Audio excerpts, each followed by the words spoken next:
Now, the nationwide transport strike that had threatened to disrupt movement across the country has officially been called off following high-level talks between the government and leaders in the public transport sector. The Federation of Public Transport Sector confirmed the suspension of the planned industrial action on Tuesday, May 19th, after emergency consultations aimed at addressing rising fuel prices and increasing operational costs affecting PSV operators nationwide. The strike threat followed the latest fuel review released by the Energy and Petroleum Regulatory Authority EPRA on May 14, 2026, which announced sharp increases in fuel prices for the May to June pricing cycle.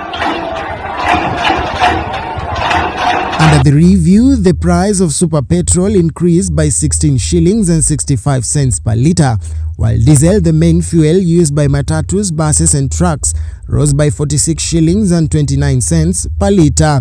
In Nairobi, diesel prices rose to over 242 shillings per litre, triggering outrage among transport operators, who warned that the increase will severely affect operations and push up the cost of living. By Monday, May 18th, transport disruptions and protests were witnessed in several parts of the country as operators demanded urgent government intervention and a review of the fuel prices. During stakeholders' agreements, Tourist Guide Association Group CEO Kennedy Kaunda emerged among the outspoken representatives calling for immediate action. Kaunda maintained that transport stakeholders had not agreed with earlier government proposal and insisted that practical and long-term measures were needed to cushion operators from the rising cost of diesel. The Interior Cabinet Secretary Kipchumba Murkomen appealed for calm, urging transport operators to pursue dialogue, while assuring Kenyans that the government remained committed to maintaining order and addressing concerns raised by the stakeholders. Amid mounting pressure, EPRA on May 18th issued a revised fuel price addendum reducing diesel prices by 10 shillings and 6 cents per litre, effective from May 19 to June 14, 2026.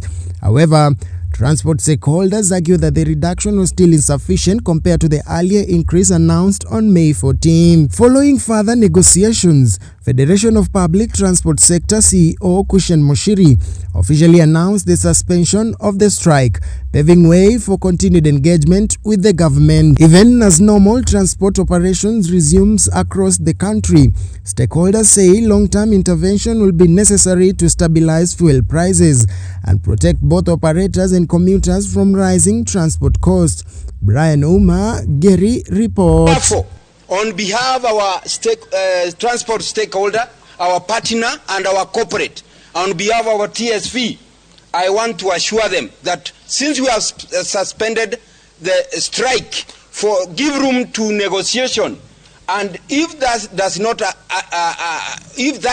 we are not able to agree, we'll come back for the same. But for today, the nation should run. Thank you very much.